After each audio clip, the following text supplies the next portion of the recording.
Good afternoon. Welcome to the second session of Metropolis at Home.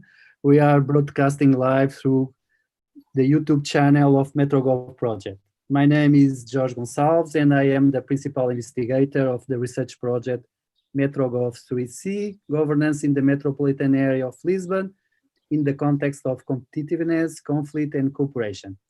It joins CITUA, Center for the Innovation in Territorial Urbanism and Architecture, to the research centers of the Faculty of Architecture of Lisbon and the Institute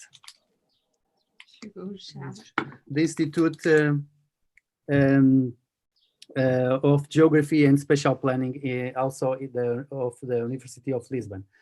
I thank in particular our guests, and starting with Istanbul, we have Eser, Yagci and Kevser Ustundag from Mimar Sinan University of Fine Arts and Asuman Turkun from Yıldız Technical University.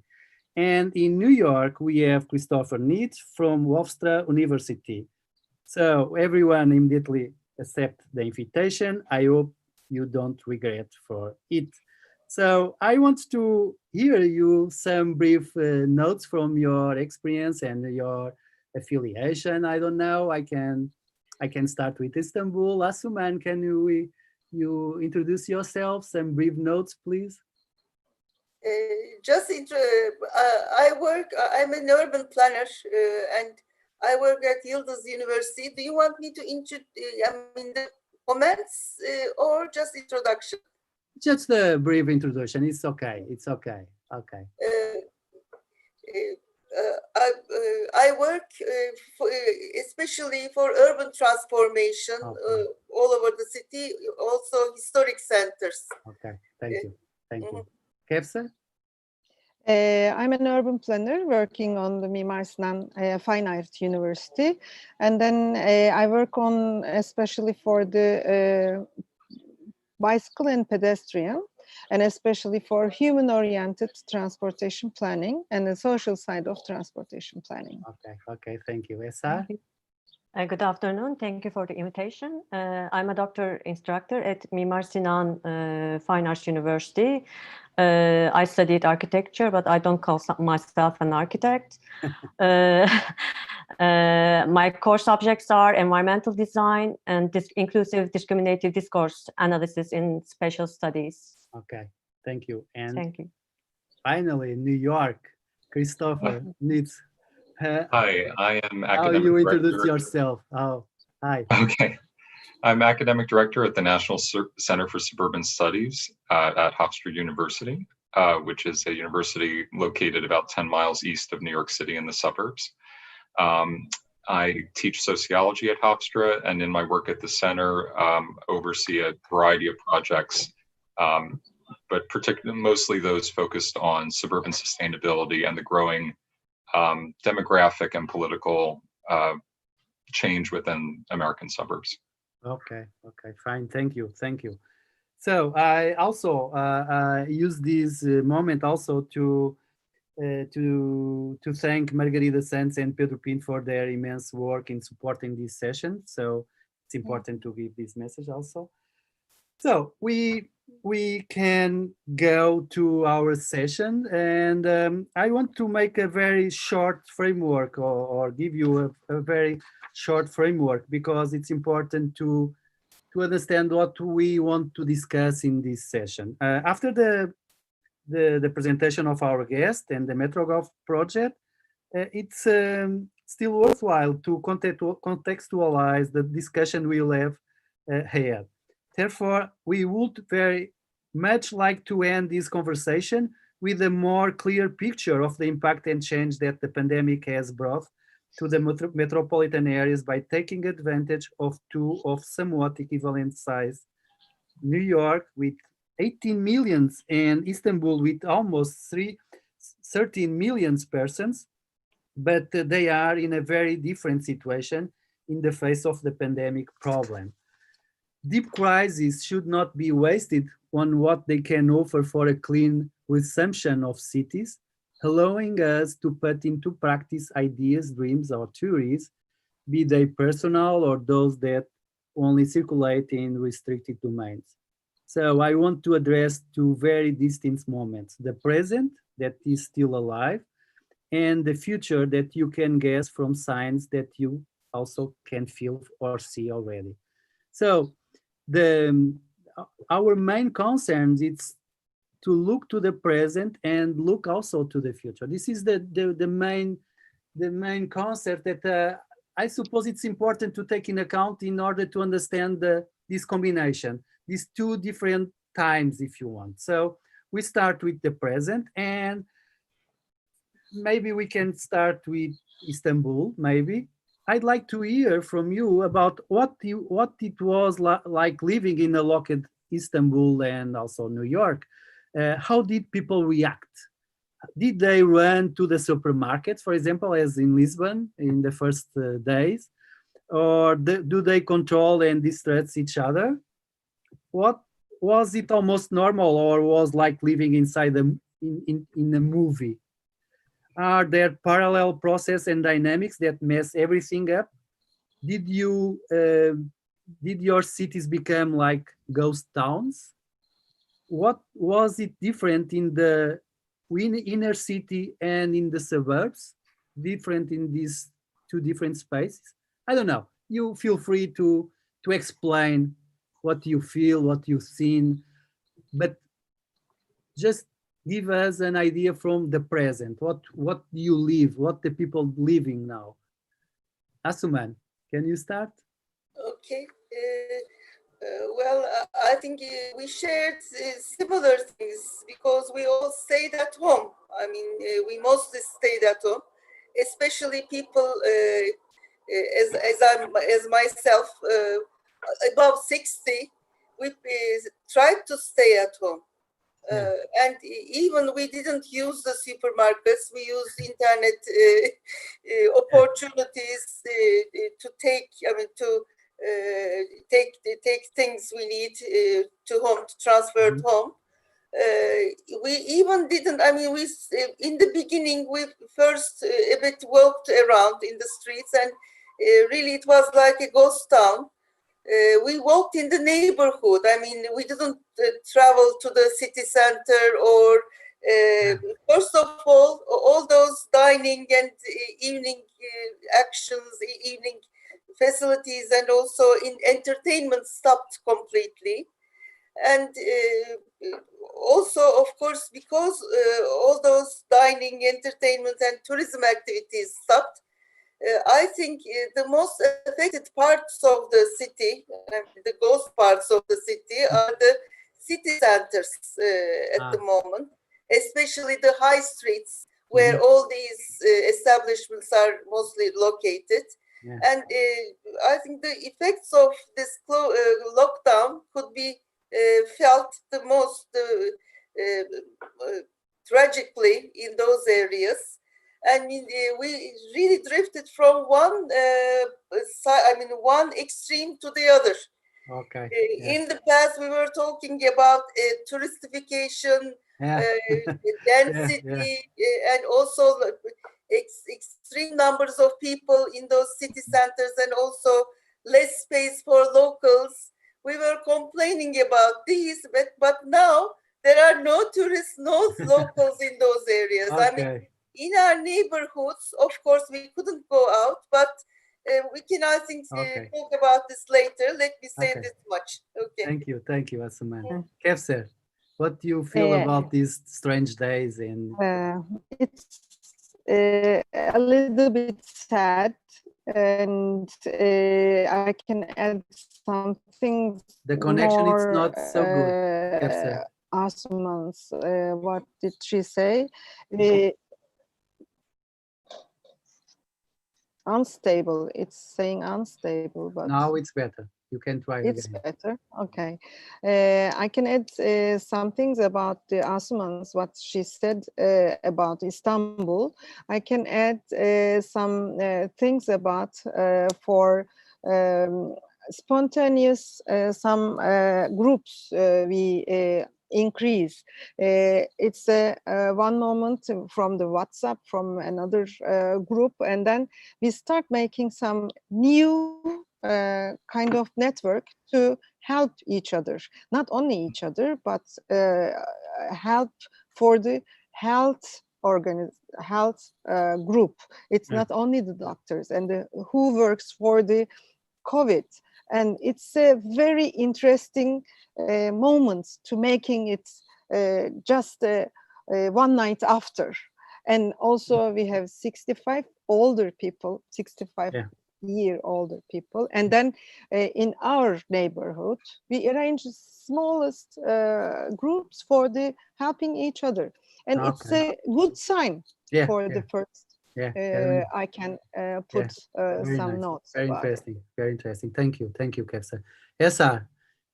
I want to start with a self-conflict because I also thought I can bring this changing boundaries to discussion within the context of this seminar. And so far, I have to say that so far I've been avoiding Zoom meetings because of the cybersecurity issues of the app, which was used as a backyard of cyber bullies. And now I'm thinking what kind of discriminations and inclusive spaces will occur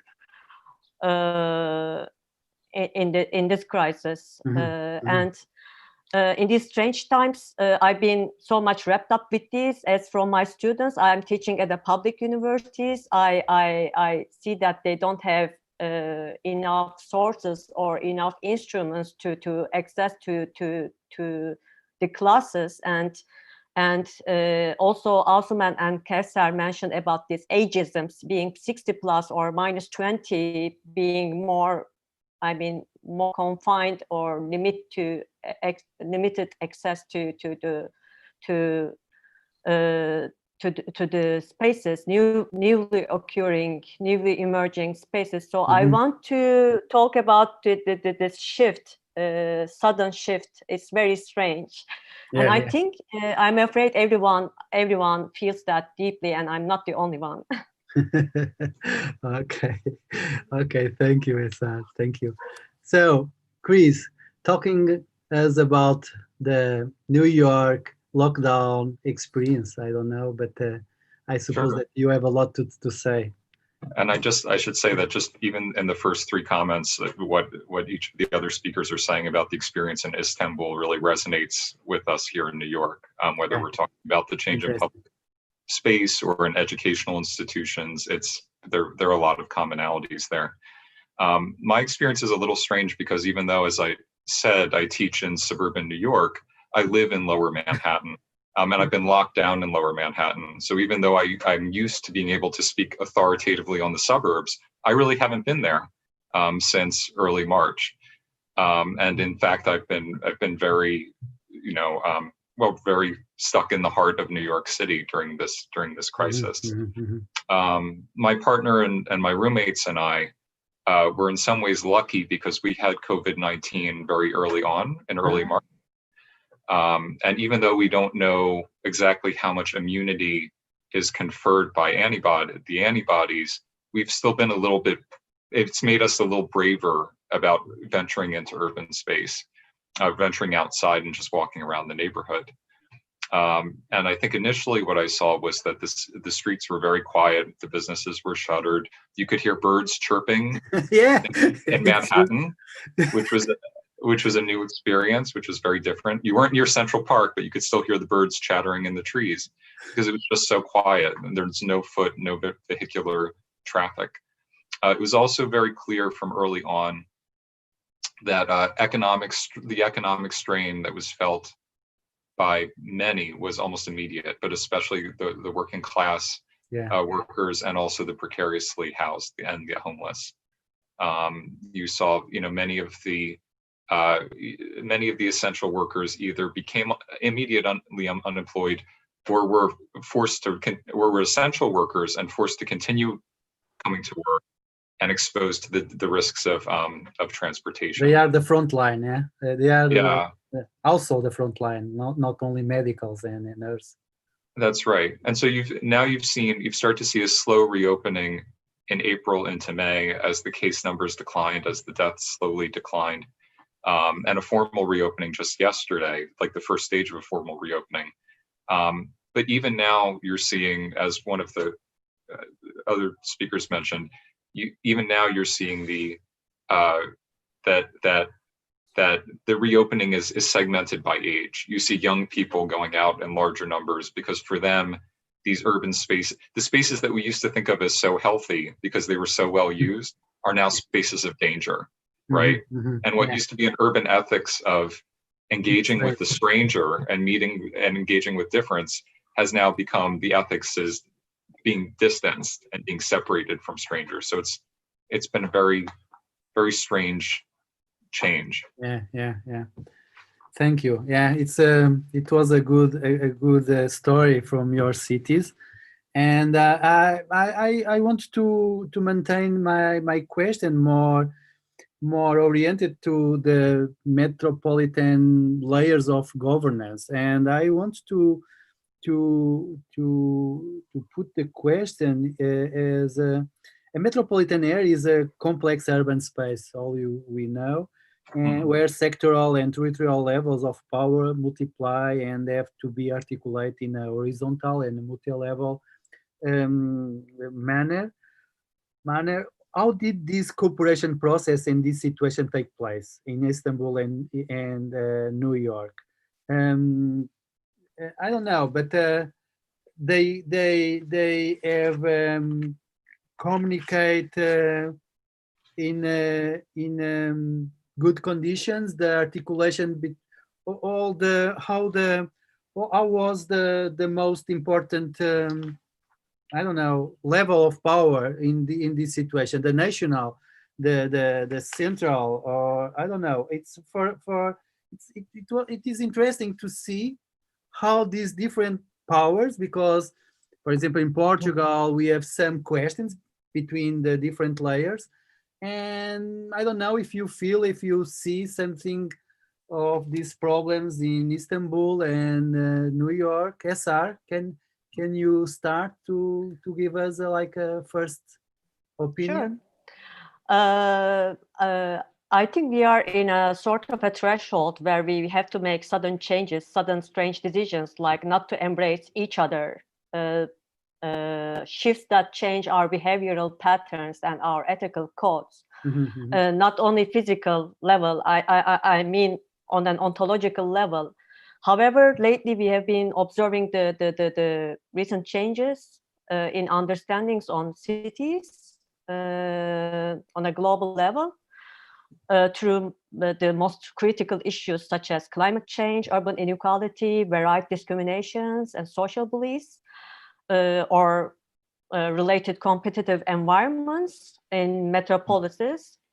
And I think all these had already become hot topics and problematized by theorists, but we have to redefine all these issues through this new crisis.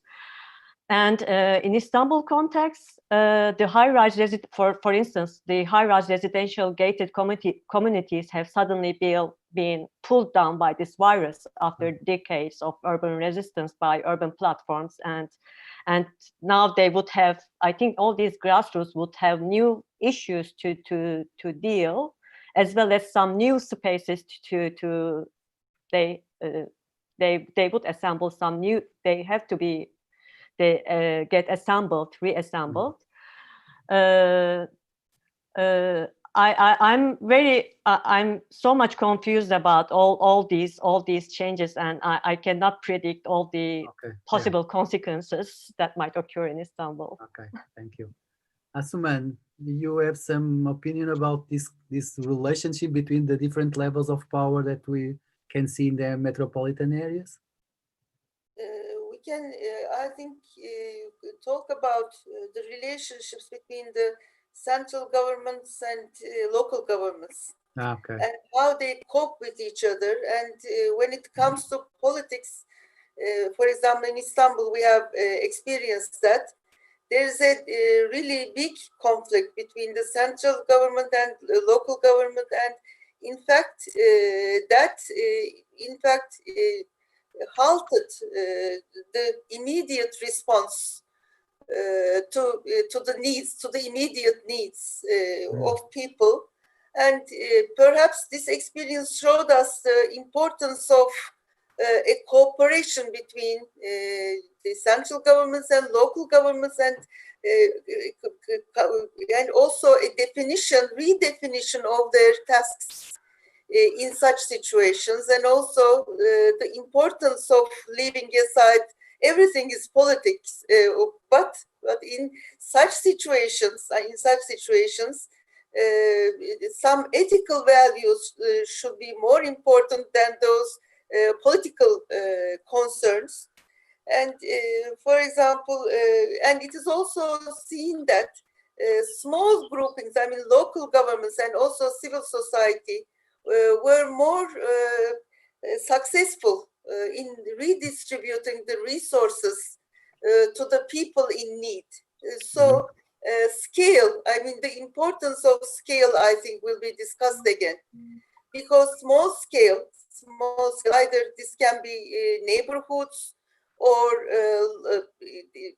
district level or urban level, these scales should be redefined, and how they will cooperate in such situations, because I mean we have been discussing about climate change, natural hazards such as earthquakes, but we see that, I mean this experience has shown us that we are not prepared at all. And we have to discuss all these, I mean how we will cooperate, how we will come together to cope with such hazards. We have to talk about this, because some of these needs very immediate response to the problems, and also the need for financial resources, and also ethical issues in the distribution of financial resources, that has also become very important. And because some people, I mean, we are talking here, we are on the safe side when we talk about financial issues. But many people, I mean, got into trouble. I mean, many people with lack of resources, they of course suffered the most and will suffer more. Okay, thank you. Kevser.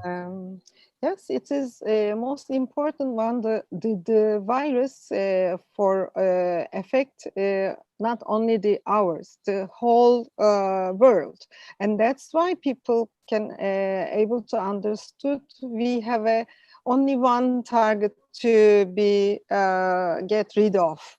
And it means that it's not only the personal problem, it's also the world problem at the same time. And we have any one strategy is to put in a 1 minute, even in the local government and the national government, even in the whole world. And then it's the most important one. The things are data flow. I mean, we all who has a ability to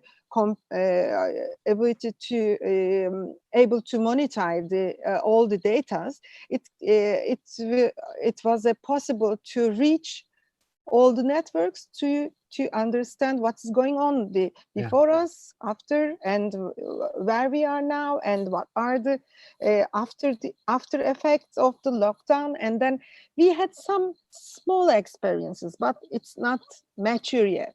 But not only the local government and the national government, we all of us having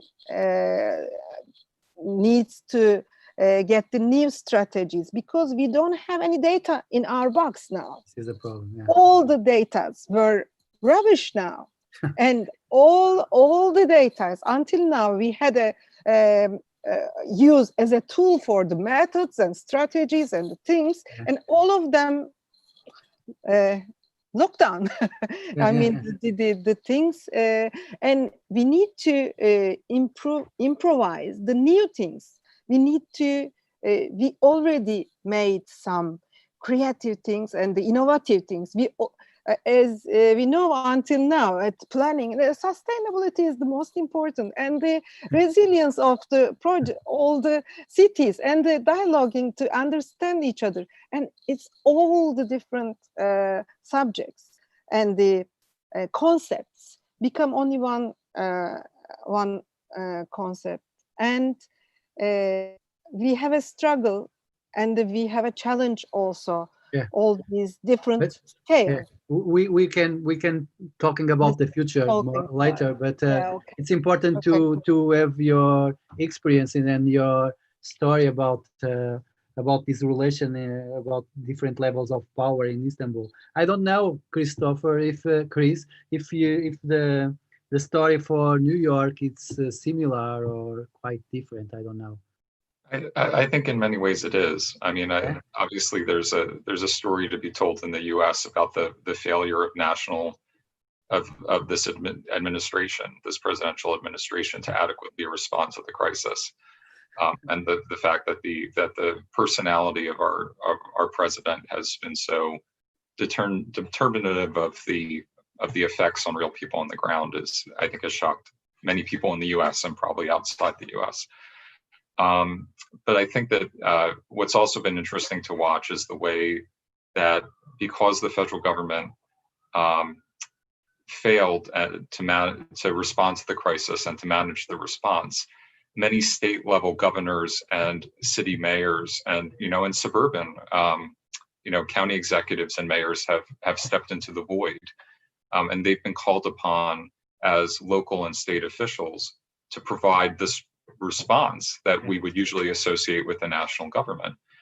There was a survey done that I thought was very striking several weeks ago, in which residents of all 50 states were asked whether they trust the president or their governor to give them information on COVID-19, and our president was lower than all 50 of the governors. So everyone trusted their state governor for information more than they trusted our president. But the problem is that even though some of the governors, like Andrew Cuomo in New York or Gavin Newsom in California, in the U.S., they've been held up as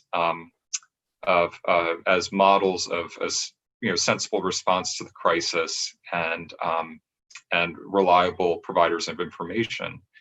The fact is, when you look at the response, many of those state governors and many of the city mayors, like the mayor of New York, were really scrambled, really struggled to deal with the challenge of COVID-19. And many of those institutional systems were not adequate. They were grossly inadequate. And even if there had been a good federal response, the system still would have been inadequate. But the bad federal response made things even worse. Yeah. And so, and that ranged from, as Eser already mentioned, the educational and childcare system. As Kevser mentioned, the data collection system in the hospitals, right? That affected which hospitals were getting the equipment they needed, and also, and I think this is maybe more the point, closer to the point you were making, even the information about which communities and which groups of people were most affected by the crisis. The racial and social inequalities of COVID-19 were hard to assess in real time because the data collection was inadequate. So we've really seen both failures of intergovernmental coordination as well as failures at particular levels. Yeah. The power, the statistics, everything, it's not prepared to all these emergency situation. It's very strange to check that, and it's true, because in Portugal and in Lisbon we feel also the same. Okay, but you have tell the story, but maybe I don't know what you think, but maybe it's also interesting to have like a synthesis. And I want to hear you about what weakness or even positive aspects this lockdown situation give us. What, because we describe all this situation and these problems, but we have learned something with the situation. And I suppose it is important to make this reflection, not to prepare the future, but what can be could be the most important conclusions, or not conclusions, sorry, but the main reflection, the main thought for all that we have seen in our cities. I don't know, but it's important, because I suppose that if we have this more clear, it's more easy also to respond and to think in a different future. If we don't have this very clear, it's more difficult to think in changes for the future. But change is what if we don't have this transformation or these changes in mind very clear? So I really want to hear you about some good things, if we can have good things in this situation, and bad things, bad conclusions, if you want, bad aspects that this pandemic situation is bringing us. Okay, Eser, can you give us some idea about that? Yeah, well, I want to talk in context of this massive shift, this sudden shift of boundaries to digital space, and how we are going to relate us with the real space. And I'm so much wrapped up with few questions that I want to repeat here. First one is, are we prepared? Are we really prepared to discriminative cost of distancing in addition to recent covert institutional digitalized versions of bullies, monitorings, and privacy violations, especially in new living, working, and studying conditions? I'm thinking about the new possible emergent precaria of urban precarious. And second one is, how do we continue relating ourselves to the nature that our kind has vastly damaged already? And finally, how do all these sudden changes and obligations change our ethical and behavioral concerns on our physical environment?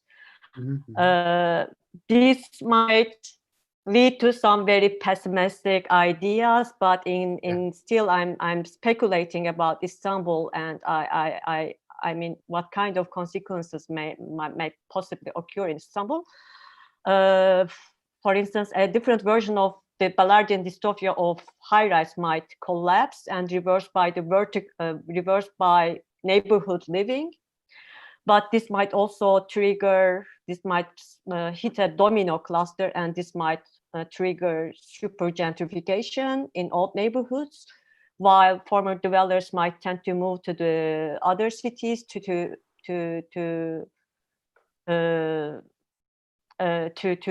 start some self-involved or self-organized, more cooperative spaces. But from a pessimistic view, I can also say that they can imitate the miniatures of metropolitan lifestyle, and it might also consequently trigger rural gentrification. So it's really hard to predict all these tendencies. We are all in this. I understand you. I understand you, Eser. Very well, very well. Okay. Asuman.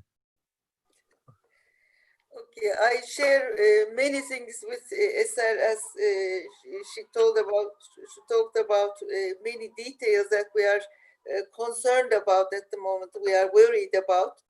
And let me add some other points, perhaps. For what have we learned? I think we have learned the importance of housing situation in this period. That means in the past, I mean, perhaps we spent more time outside than houses. We came to houses to sleep. For many people, this was like that. I mean, the people spent a lot of time outside. So, I mean, also within this system of housing provision, also housing became a kind of financial asset in time. And now we started to understand the importance of the conditions of housing, perhaps, and how important a balcony is. For example, instead of, we started to understand the use value of the places we live. perhaps, instead of the exchange value. And for example, when you stay at home, really, I mean, a kind of balcony type place, a garden, that means, I mean, lower density. These, we understood that these matter a lot for the quality of living in cities. But Asuman, sorry, but Asuman, but it's not, we don't have now a contradiction between the compactness that we have always seen as a good thing, more compactness, and now we're talking about more dispersion. It's like a contradiction. I don't know. What do you think? Yes, it's a contradiction. So that means I don't have a ready solution for that. But I mean, we have to reconsider this, really. I personally don't like this compactness. Personally, I mean, I don't like living in such a compact city, so high density city. I mean, I think there will be a kind of combination of low density, high density, and places to escape. But also we have understood the importance of, for example, the existence of big parks, urban parks, for example, in nearby, in order to, I mean, when you leave your house, a place to go and walk without, I mean, keeping a social distance, because it is understood that after, I mean, in the following years, we will, I mean, that's a danger, of course. We will have to keep that social distance. So perhaps in the nearby places, there must be some low density areas, big urban parks for people to cycle, to walk, and to have picnic. That means, so perhaps the city will be a combination of, I mean, cities should be, the planning of cities should be reconsidered, because, I mean, there are now new needs. If we are, also we understood the importance of the neighborhood, for example. In the, all of us, I think, go to the big markets, those chain shops for shopping also. We bring, I mean, or telephone them and they bring everything to our homes. But at the same time, this period for me taught me the importance of neighborhood, like very traditional neighborhood small shops, small markets, small scale establishments, because you can have a contact with them and you know each other. And for example, you can phone them, they can bring something to you. I mean, in case of emergency, I mean, some kind of contacts emerged, I mean, for me in the neighborhood. Some things we forgot. Also we understood how we have to think about transportation again. Mobility, public transportation, and perhaps Kevser will talk about this more. Thank you, Asuman. Thank you. Kevser, can you, you need to turn on the mic, please? Thank you, Asuman. Yes, I was just trying to say that we forget until now to walking, and then now what changed our life, and surprisingly we understood we have legs for walk, and it was a very important thing in the city, and we already forgot, and we already unseen part of the transportation.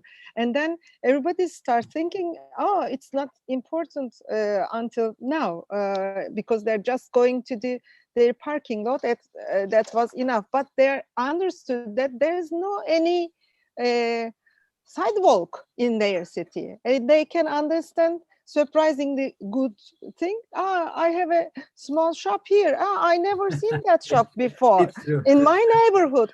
There was another thing.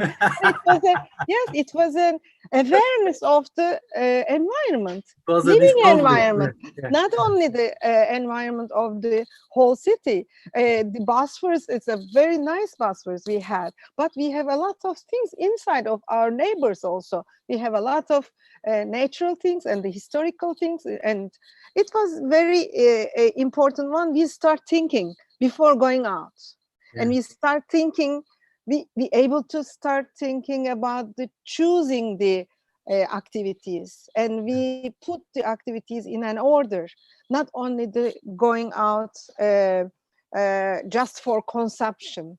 And we change all our consumption pattern. And the consumption pattern is most important one, because we understood that, even myself understood that the life is easy to minimal. We can able to walk a small distance, and we can able to live in a minimum things. And people understand the minimum things, what is minimum things. And people are get also able to, not only the nostalgia, but I know a lot of friends, they can able to understood their family life. I know some bad experiences about living in a 2.5 months in a same small rooms, but we understood every section of our home, and the world become so narrow in our environment, and our the side of our circle, it's not only the 1.5 meter. We can able to understand that is a most important thing. We understood the distance. And the distance is the most relevant nowadays. And the bad things, people get understand how is very happy to live in a this kind of situation. It's not very easy to go out. Some agoraphobia will be start, I think, because the city become as a kind of a monster. Because we think that all the metropolises, there is no any boundaries there. And we need to discuss about all these distance measure and Thank you, Kevser. Chris, before pass you the word, I maybe just to give you some more insights from, for example, Lisbon. I have read in the news today that some persons ask to Uber service to have the lunch and something, and sometimes they ask to the boy to lunch with them because they feel solitude today. So the problem now is it's different to have a lockdown of 1 month or 2 months or 3 months. So the problem of the solitude maybe can divide us in two groups. One that feel like agoraphobia, they don't want to go to outside now because they are afraid of everything, and then others that feel that now living in a kind of residential prison. You understand? So I'm one of them. I love my house, but I really want to go to outside to the public space and talking with other people in the city, not in the screen, if you want, in this window. It's so good to see you, but also it's so good to be with people. So this is one of the things that also it's important to take in account. This is this solitude that some of us feel in their homes, and also, as Kevser says, some large families in small houses.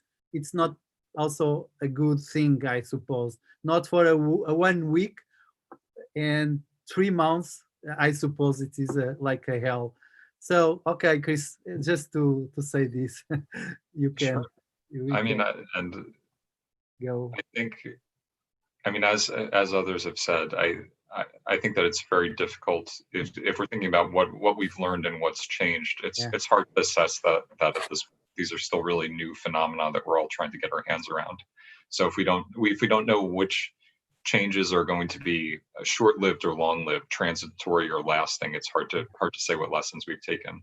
But I agree with Asuman that we've definitely learned the importance of the use value of housing has been reestablished. It might be obvious to say, but we've also been reminded very forcefully of how disease can reshape metropolitan life, and how biological factors and microbial factors can actually transform our ways of living and our ways of arranging space. I'll say in terms of distance, one of the factors that one of the changes that I think I and many others are trying to understand are the ways that this crisis has been kind of a stress test for the political economy of residential and commercial space. And Eser mentioned, the possibility of gentrification, for example. But the early reports from the real estate sector, we're hearing stories both about commercial tenants, office tenants, saying, kind of refusing to pay money for office space because they can no longer use it as intensively. The remote work is becoming much more normalized, and that gives more bargaining power potentially to office tenants. We're seeing retail and storefront businesses really challenged by the reduction of foot traffic and by the shutdown. But over the long term, it's unclear whether that will weed out small businesses and lead to consolidation, whether some of the small businesses will be able to survive and will be able to bargain with their landlords more because there are fewer of them. And on the residential side, the possibilities of eviction and foreclosure in the U.S. are being much discussed. And I hesitate to go into that because I'll be talking about it for 10 or 15 minutes, but it's something that we can, I'm happy to dig into. Yeah, but as Kevser has said, we have seen some changes, but the problem is, like you said, we don't know yet what kind of changes it's just for the short time and what kind of change can be to the long term. So this is the most difficult thing that we have now to see and to discuss, because it's not easy to make the division what can remain and what is only the result of these days, and all can change in the future again for the same. We don't know. So, but it depends of us. It depends of the politician, I suppose. And this reflection bring me to the follow question. And let me only make a very brief framework. And many cities, including New York, for example, have closed several streets to traffic. The city will close 12 more miles of streets to cars to make room for new workers to keep their distance, and is opening new bike lanes also. Also, I've seen news about families that want to run away from the city and looking for housing in suburbs.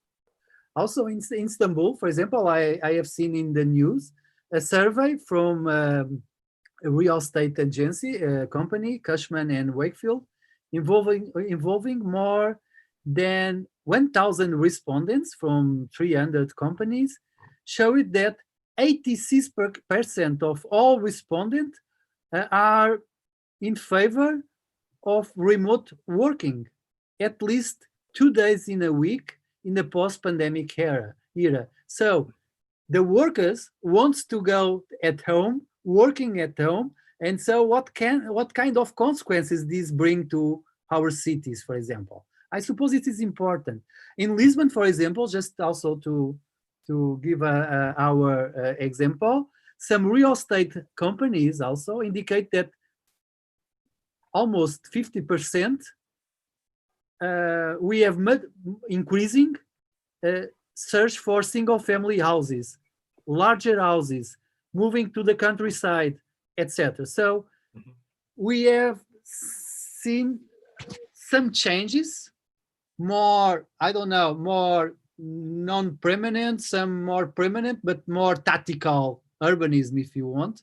And but we have changes, and some mayors are taking these times and these more easy times for changing, because before it's more difficult. Now people seems to accept better the change. I don't know I want to hear you about New York and also Istanbul. But the question is, what changes do you observe, and what changes do you think be permanent, or if you want? Sorry, because you have already respond to that. But what would you change? So let me go more a personal question, and because we have different people here, what you really like to see in the new city, in this new restart for the city? Of course, a brief dream, of course, but it's interesting to hear you about this. Kevser, can you say something about this challenge? The mic on, please. The mic, Kevser. The mic. Okay. While I was starting this conversation, it was the data is the most important, I said, because all the data is vaporized and we don't have any data. And then we need some data, the measurable data to predict to next step. And but we don't have any time to prepare the things and the planning the first step and the second step and the first stage. And we need to start working interdisciplinary. We need to new areas. For example, I always remind about the pandemic, especially for my courses. It's creating data to knowledge. We need to knowledge rather than data. And if we need to combine all these different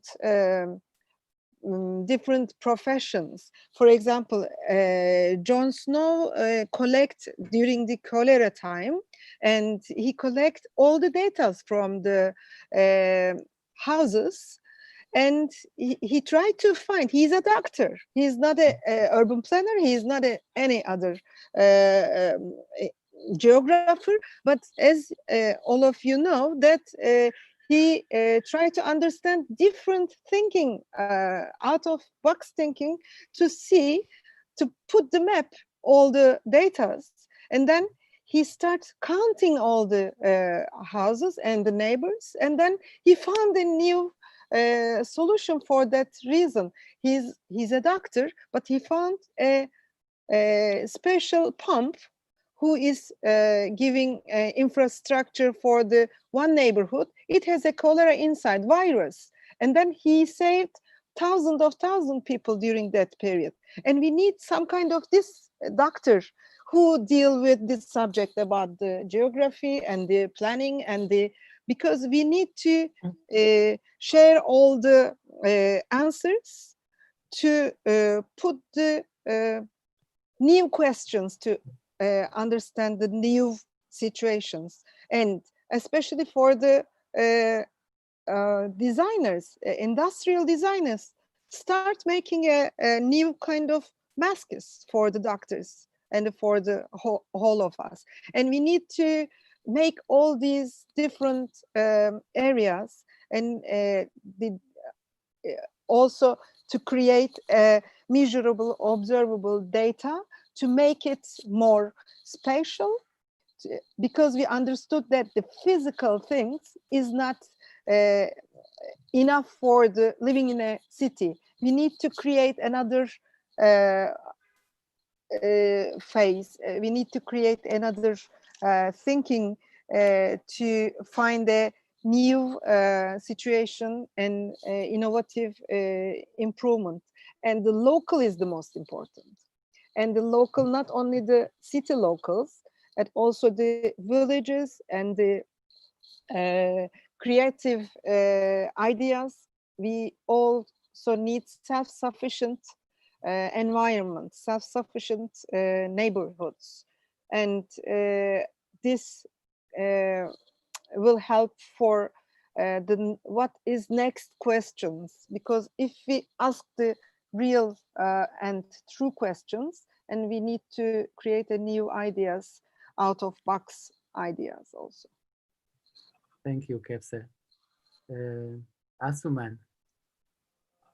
Yes, So I think from now on, for me, the most important question for the future and what will happen and what we must do, I don't expect great changes in the future, in the short term. And also the most important question is who will survive or what will survive? Yeah. I mean, all the economies are in trouble now, and all the governments will rush and without taking into consideration the details or the failures of the past, they will rush to revive the economy. So the same mistakes, perhaps the worst ones will be made. I'm a bit pessimistic. So I think that welfare state is more necessary now, and also more pluralistic planning, more interactive planning, and we have to come together in order to, because if we leave everything to the market, the most powerful ones, the strongest ones will win, and they will be the majority. I mean, what do I mean by this? For example, less powerful small establishments will lose. The ones we love, the places we want to go will collapse, they will bankrupt.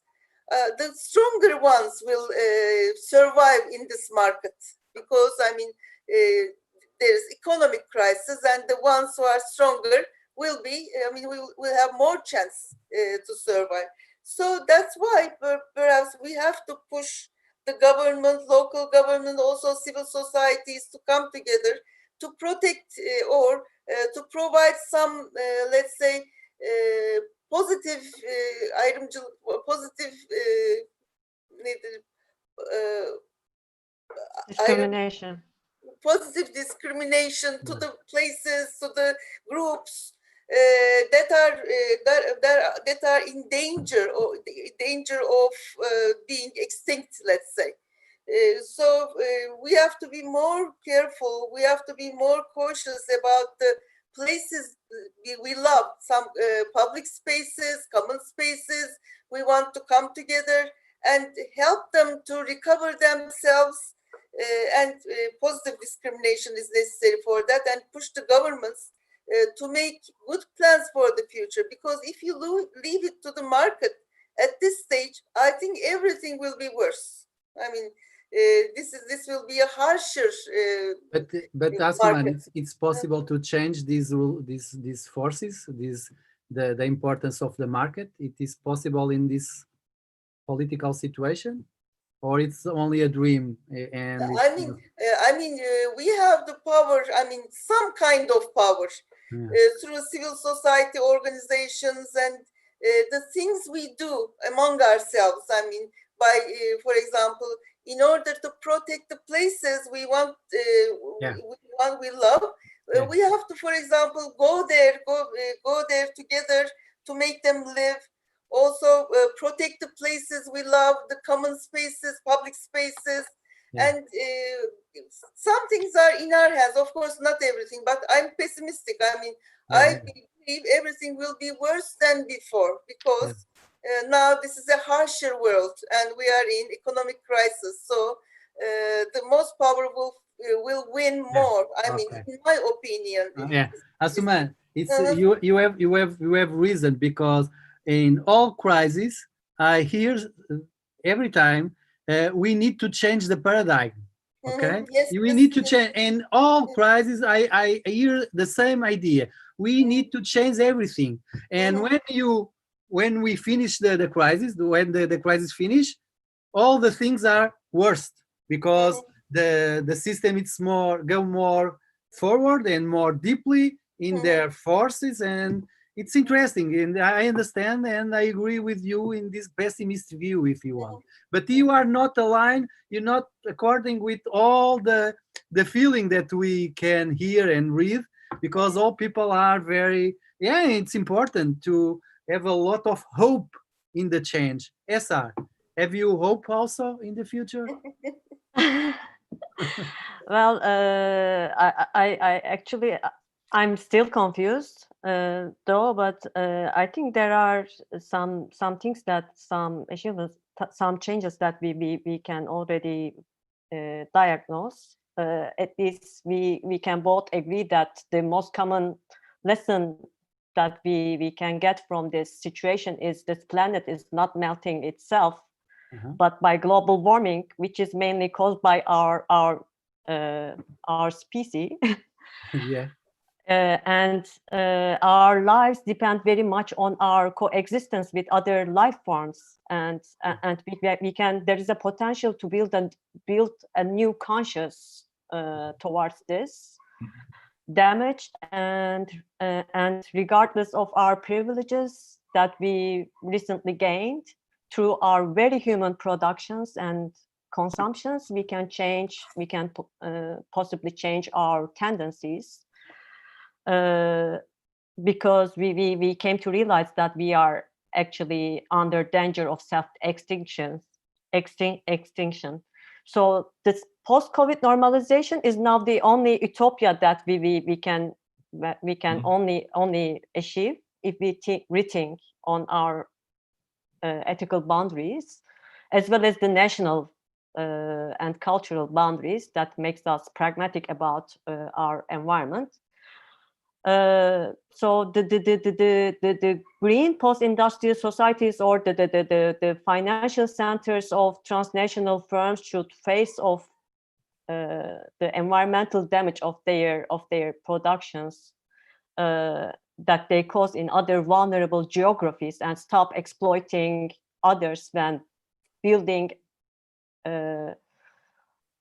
a virus, immigrant, Black or Muslim-free urban spaces. So this can be a potential. We are still in a threshold, and it depends very much on our ethical costs. And I cannot really predict how this overexposure of this phenomena, new phenomena, and these new obligations and confinements will affect our concerns, since we are distanced from the real spaces of interaction, real spaces where we can interact with the nature and with other people. I mean also the urban grassroots. I wonder about their near future.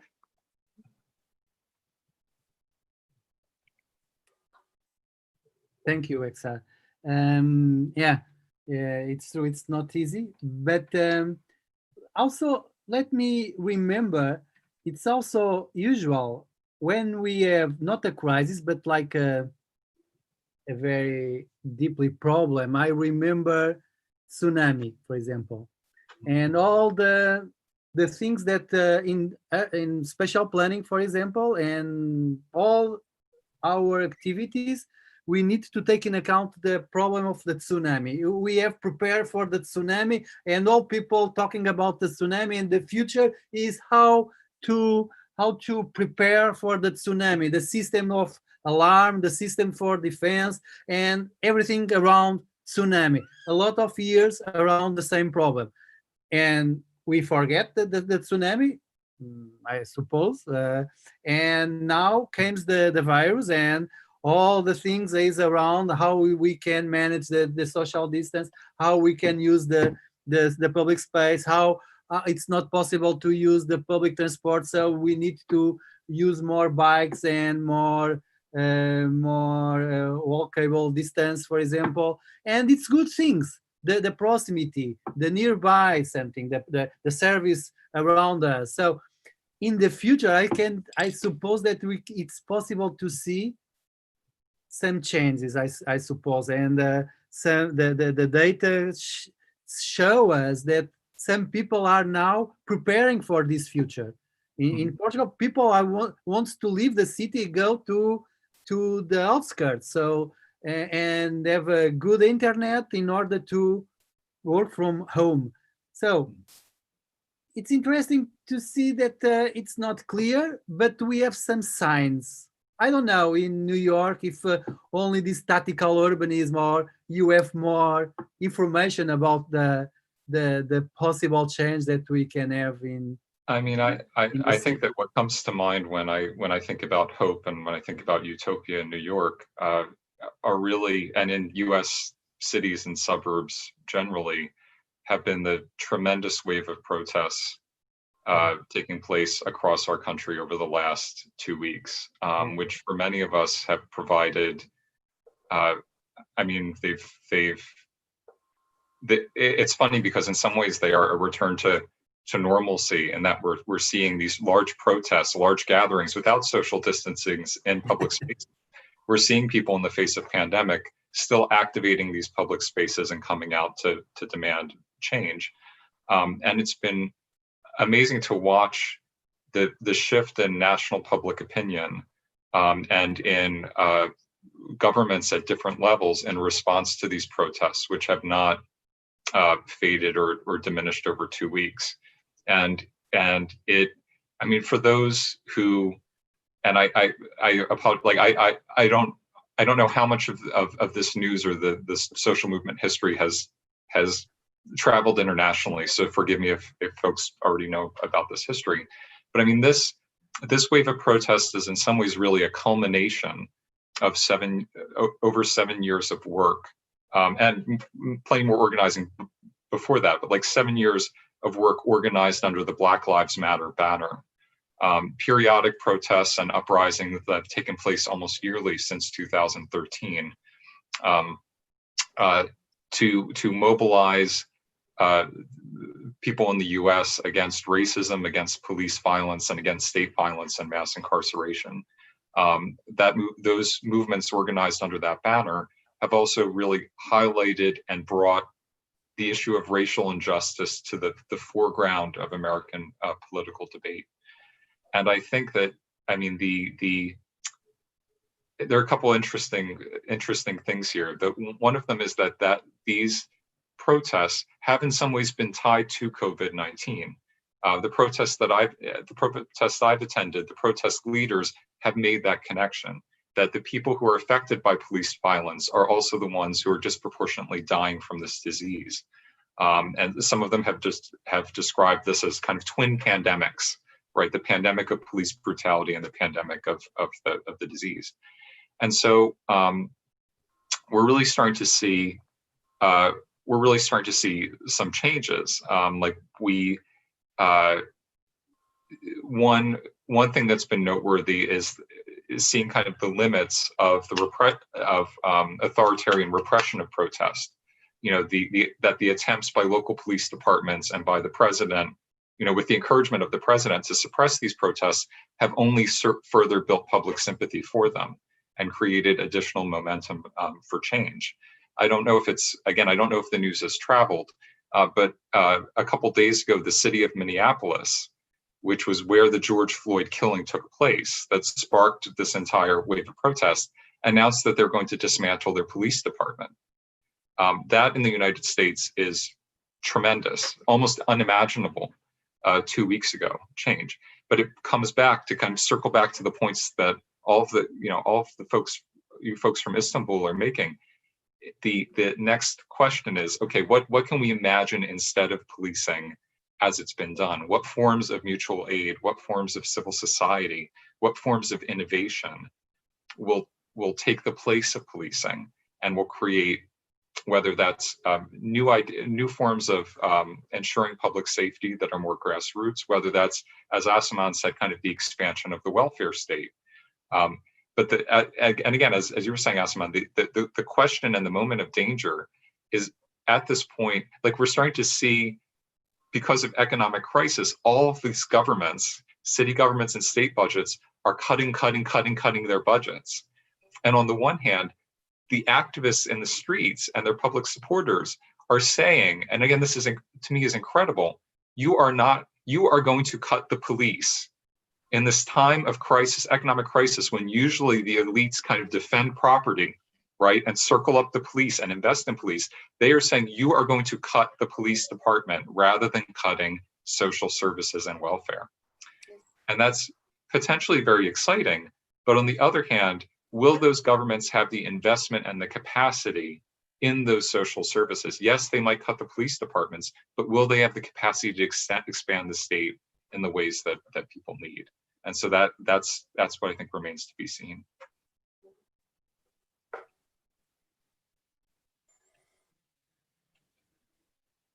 Oh, you're muted. Right. It's interesting because you are talking also about one important thing. And we don't have made mention here in our discussion, just a very few words about that, about the civil society and the active citizenship. And this kind of pandemic, I don't know what you think about, but I feel that it's the of course in the United States it was different because this problem that that you are now suffer, but um, normally this is the pandemic problem. It's a huge uh, demonstration. It's a huge existence of the state power, if you want, the public power. We don't see, it's very invisible. Okay, Kevser have said, yeah, it's true. Many of neighborhoods have made their own system of help to more elderly people, okay? But it's very small examples and in small places. But what we have seen in TV, for example, or in the newspapers, it's the state power. It almost perhaps it's like we don't have civil society in this case, or it's a lot of invisibility for the TV and for the newspaper. And it's interesting because before in Portugal we don't have any tradition, but now we have a more and more strong active citizenship. Very interesting because we have building a lot of programs where bring some association and organization, and sometimes it's organic. People are joined to discuss, to ask for new things. But now in these 3 months, almost we don't have seen or hear anything about civil society or active citizenship. So my question is, maybe this time it was also a time to reinforce the state power. I don't know. This emergence state, this exception, I don't know if in English it's correct, but exception regime or state where some rights are limited and even now we are not in the emergency state, but some of our rights still remain blocked. So we don't have. So this is also a time to recover the state power, and I don't know what kind of consequences this can have. I don't know. Maybe we should to have like a reflection because in cities also this can have like a very deeply consequences. I don't know what you feel about that, but Chris, I don't know if you want to join something to this.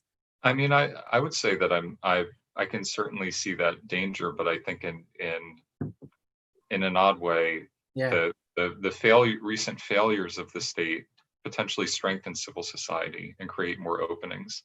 I agree with you that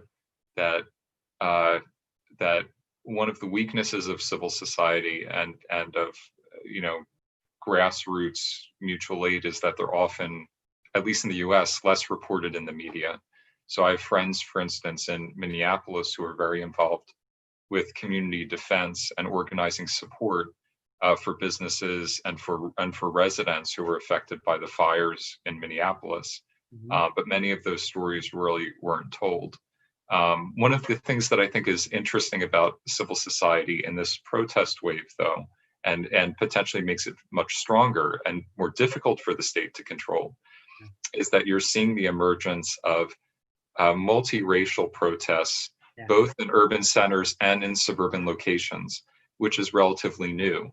I grew up in the 80s and 90s, and that was a point in the United States when the differences between city and suburbs were at their most stark. The city where the disinvested spaces hadn't really been changed by gentrification. They were poor, they were overwhelmingly Black and Latino. The suburbs were white, affluent, safe spaces. And that was always a little bit of a myth, but it was the truest. It was the most true at that point. And in 1992, when we had the riots around Rodney King's beating in Los Angeles, again, like there was this difference between the black people on television who were, you know, who were staging an uprising and, you know, supposedly looting their stores and everything else, and the white people who kind of reacted from the suburbs politically, right? And I think that now we have these multiracial groups in both places that also reflect demographic change in both city and suburb that are coming together to demand change. And I think that both strengthens civil society and also makes it more difficult for a repressive state to control and contain those calls for change. So that gives me hope. Okay. Sorry, please, I don't hear you. I don't know if you have finished. I'm all done. Okay. Asuman, you want to say something about this, the power of state and the civil society, this relationship? I don't know how this work in Istanbul, but how is now and the future, as you can see? Well, it's a great, I mean, as I said in the previous talk, that I'm a bit pessimistic about the state. I mean, what the state, how the state will cope with the problems that has been alleviated through this crisis period. And I think that inequalities will increase. Of course, in Turkey, there are different situations, such as unemployment is very high, was very high, and now it is increasing dramatically. And also, we have the problem of unregistered workshops, unregistered workers, which are really unprotected by the state also. And there are many problems that are now more severe, let me say. So I don't know how the state will cope with this, but in this, because of the situation is so difficult, I think the importance of civil society and also local governments. I mean, the funds, what local governments can do for the disadvantaged, let me say, because there will be more disadvantaged people after this pandemic. Also, it will be greater. So, with what I mean, for example, during this pandemic crisis, local governments, for example, started certain campaigns to collect money from the citizens. For example, some of the local governments started a campaign to pay the money people couldn't pay back to the markets. For example, small markets we call bakkal in Turkey. I mean, very small markets, and people that's something very traditional. There is a notebook, and people write the cost of the things they cannot pay, and some other people, there was a campaign to pay for the unpaid debts to those markets, for example. Another campaign was to pay for the electricity bills and also natural gas bills to the governments. That was also the campaign of another government. And they worked, really, they worked. I think, I mean, there is hope in those things. That means people coming together to help. I mean, that means a kind of solidarity between people. Because I think we will face very hard days in the near future. We will live through hard days, especially as I said, for the disadvantaged. I mean, disadvantaged in many respects: the migrants, the children, women, also the unemployed. I mean, for those segments of the population, those actions will be very important. Civil society actions will be very important. Thank you. Eser, have you? Yeah, by this means, I agree with Asuman, and I want to add something to what Chris has said. And I want to remind the issue of personal and common, new personal and common boundaries. It's obvious that we would have some newcomers and some new fragmentations. And the question here is, how do we establish intersectionality? Because all this we all mention about the sphere of discriminations, possible discriminations, referring past discriminations and present discriminations. So I think some of us already adopt anthropocentric, ethnocentric, ecocentric, or technocentric camps or fragmented camps that diversify egocentrism. And we all already fed up with this rising narcissism, which is the most compatible consequence, which is very system compatible. So I think in Istanbul, the urban residents and grassroots drove the urban agendas, normally in collectively shared real spaces where they can interact and bring them to the attention of others.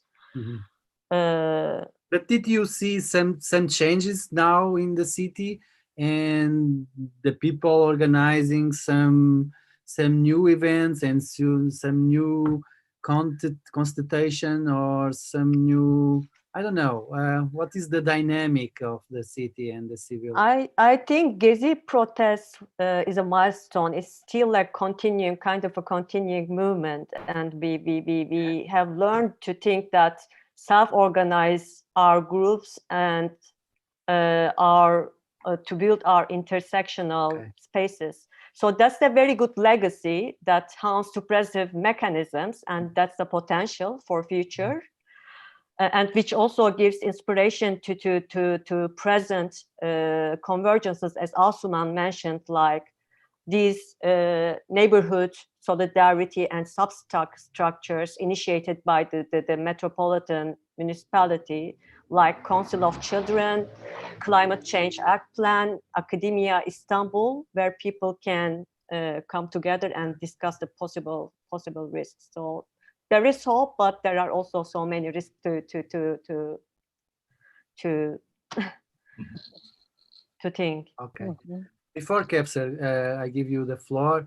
It's important to take in account what Fernando Nunes da Silva have said in the chat of the YouTube, that he remembers us, and it's true, that the civil society as a group, maybe it's not so visible as before, but it's important to reinforce the idea that a lot of companies and private business and small business have helped a lot in this battle to the disease, because they start to make some I don't know, the masks and all the other stuff, and it's true, not organizing association, if you want, or the citizenship as we know before, but we have seen a large dynamic outside of the state also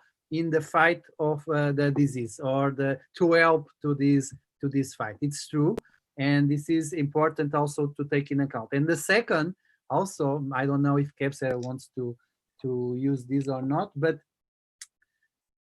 during these first or 2 months, and now the most important dynamic in the active citizenship, it's more connect with housing, because the problem of housing in Lisbon, it is very important, as you know, because the tourism and etc. But now it's more important than ever, because we need to stay at home, and some people don't have homes or homes in condition. So some of problems that we have seen, it's people don't have homes, and sometimes they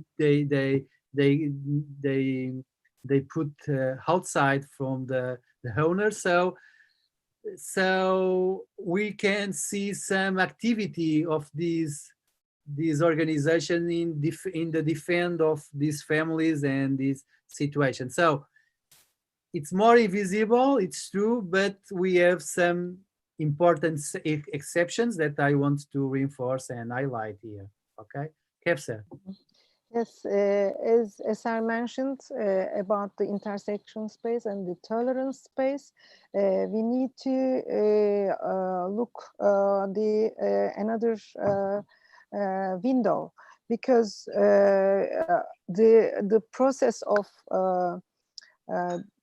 this change, we also see that the importance of the monitoring process, because the process and the management of this process is most important. Not only the final, the last situation, but during this process, we need all these tolerance space. And also, I have a very exciting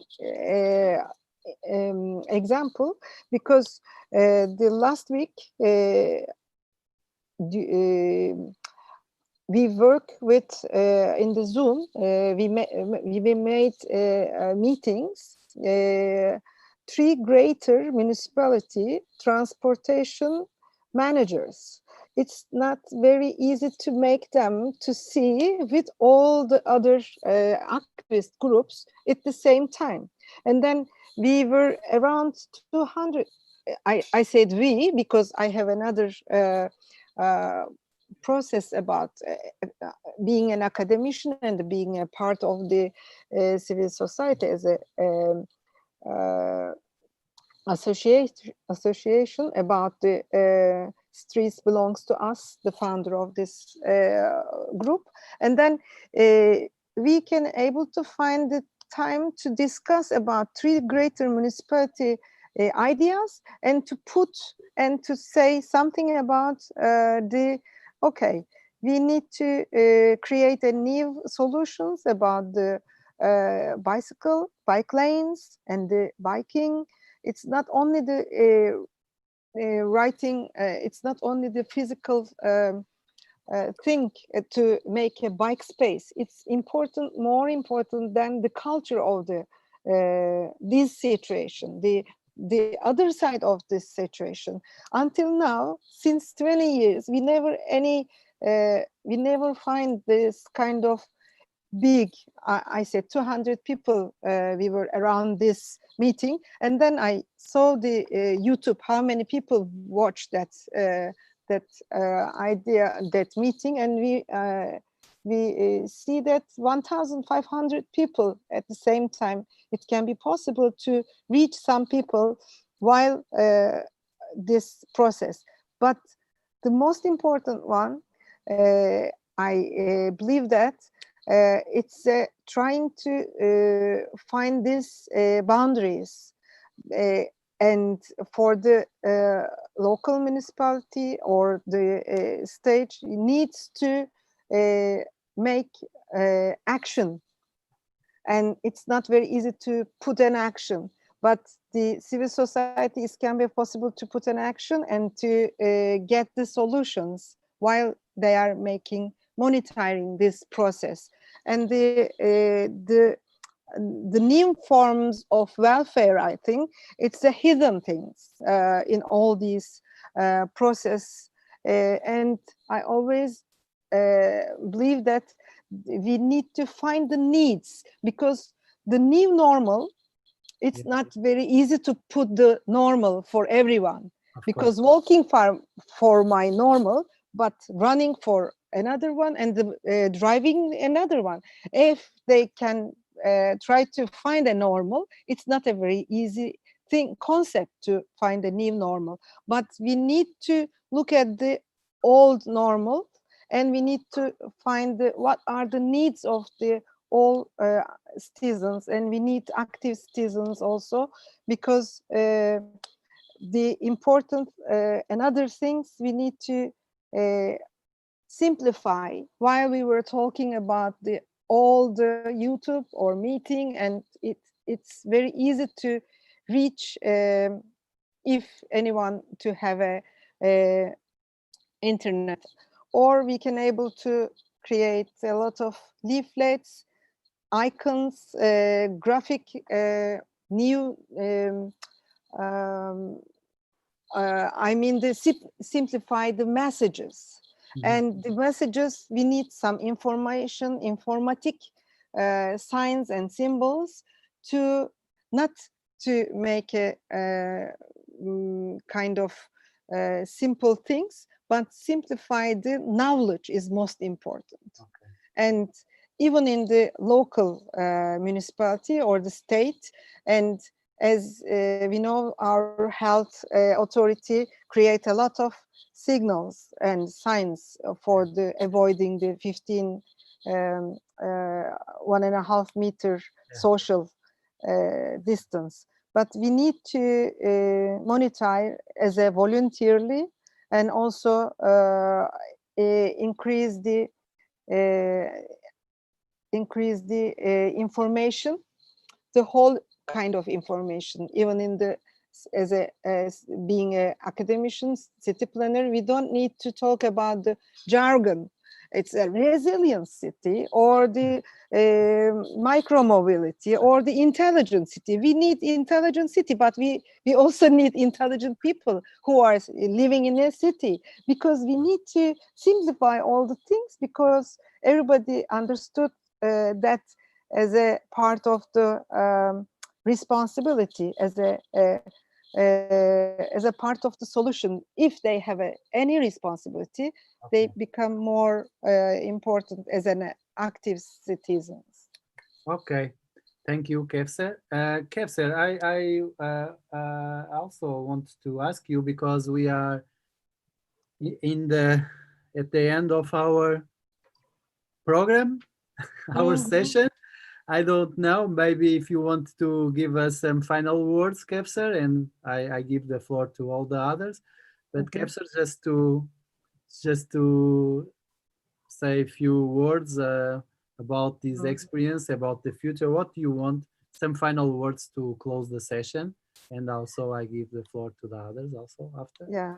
I wanted to give some sentence from my heart, because I believe that we try to find what is the dream behind the conflict, what is the dream behind this pandemic, and we try to understand all these bad situations to improve the new strategies. And we need open sources, and the open sources will help all of us. And also this open sources should be more simplified for everyone.